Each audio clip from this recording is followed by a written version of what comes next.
आप देख रहे हैं इंडिया टाउन न्यूज, भारत की बात। नमस्कार, आप देख रहे हैं इंडिया टाउन न्यूज और मैं हूं आपके साथ हर्षिता। छत्तीसगढ़ विधानसभा का विशेष सत्र इस वक्त सुर्खियों में है, जहां महिला सशक्तिकरण को लेकर बड़ा शासकीय संकल्प पेश किया जा रहा है। इस प्रस्ताव में परिसीमन के बाद लोकसभा और विधानसभा में 33% महिला आरक्षण लागू करने की मांग शामिल है।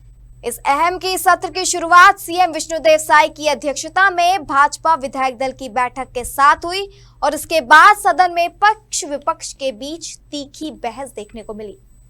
खास बात यह रही कि इस सत्र में प्रदेश भर की 500 से ज्यादा महिला जनप्रतिनिधि भी शामिल हुई है।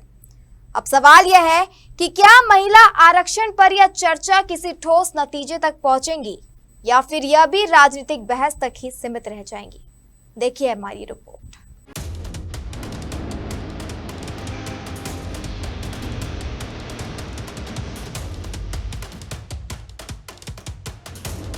सदन की कार्रवाई के दौरान महिला आरक्षण को लेकर सत्ता और विपक्ष के बीच जोरदार बहस देखने को मिली। कांग्रेस विधायक अनिल भेड़िया ने इसे चुनावी मुद्दा बताते हुए सरकार पर निशाना साधा और कहा कि 2023 में पास हुआ बिल अब तक लागू नहीं हुआ है। वहीं डिप्टी सीएम ने पलटवार करते हुए कांग्रेस के घोषणा पत्र का जिक्र किया और कहा कि वादों को पूरा न करने वाली पार्टी आज महिला अधिकारों की बात कर रही है। संगीता सिन्हा ने भी केंद्र सरकार पर सवाल उठाते हुए कहा कि चुनाव के समय ही ऐसे ऐलान क्यों किए जाते हैं और पहले जनगणना कराना जरूरी है। इसी बीच सत्ता और विपक्ष के बीच महिला सुरक्षा और आरक्षण के मुद्दे पर बहस और तेज हो गई, जहां दोनों पक्षों ने एक दूसरे पर आरोप प्रत्यारोप लगाए।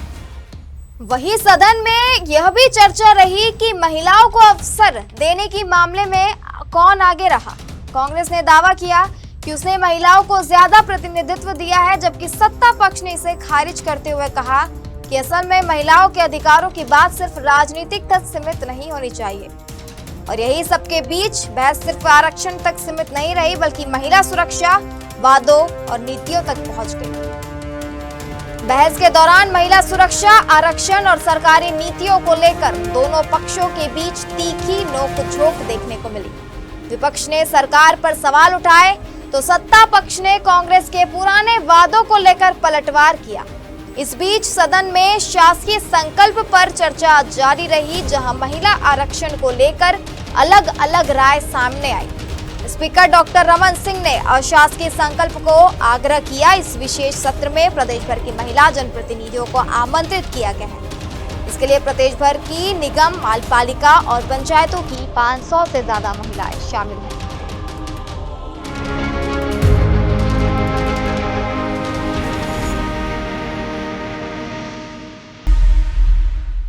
तो कुल मिलाकर छत्तीसगढ़ विधानसभा का यह विशेष सत्र महिला आरक्षण के मुद्दे पर एक बड़े राजनीतिक विमर्श का केंद्र बन गया है। अब देखना होगा कि यह चर्चा सिर्फ आरोप प्रत्यारोप तक सीमित रहती है या फिर महिलाओं के सशक्तिकरण की दिशा में कोई ठोस फैसला सामने आता है। इसी के साथ मुझे दीजिए इजाजत और आप देखते रहिए इंडिया टाउन न्यूज, भारत की बात। नमस्कार। आप देख रहे हैं इंडिया टाउन न्यूज, भारत की बात।